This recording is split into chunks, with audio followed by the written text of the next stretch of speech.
എന്തെങ്കിലുമൊക്കെ സാധ്യതകൾ ഉണ്ടായിരുന്നു. പക്ഷെ അതിൽ നിന്ന് പുറത്തേക്ക് വീണില്ല, അതിൽ തന്നെ കുടുങ്ങിപ്പോയി.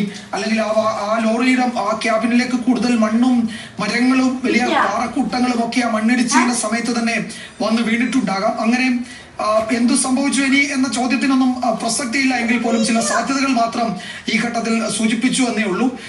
മൃതദേഹം ഇപ്പോൾ പുറത്തെടുത്തിട്ടുണ്ട്. ഒരിക്കൽ കൂടി ക്യാബിനിൽ പരിശോധന നടത്തുകയാണ്. അതിനുശേഷമായിരിക്കും ആ മൃതദേഹ ഭാഗങ്ങളുള്ള ബോട്ട് കരയിലേക്ക് കൊണ്ടുവരിക. സതീഷ് കൃഷ്ണ സെയിൽ കാർവാർ MLA ആ ഡ്രഡ്ജറിലേക്ക് പോയിട്ടുണ്ട്. അദ്ദേഹം അവിടെ എത്തുന്നുണ്ട്. ഒരു പക്ഷേ ഇനി എന്തൊക്കെയാണ് അടുത്ത നടപടികൾ എന്നത് MLA വിശദീകരിച്ചേക്കും.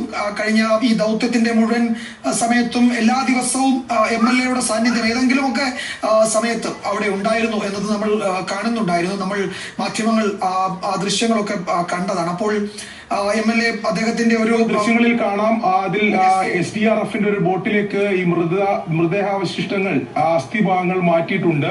അഴുകിയ നിലയിലാണ് മൃതദേഹം ഉള്ളത് എന്ന് നമുക്കറിയാം. അതായത് ക്യാബിനിൽ നിന്നും SDRFന്റെ ഈ ദൗത്യ സംഘമാണ് ഇത് ഇപ്പോൾ ബോട്ടിലേക്ക് മാറ്റിയിട്ടുള്ളത്. അല്പസമയത്തിനകം തന്നെ അത് കരയിലേക്ക് മാറ്റും എന്നതാണ് നമ്മൾ മനസ്സിലാക്കുന്നത്.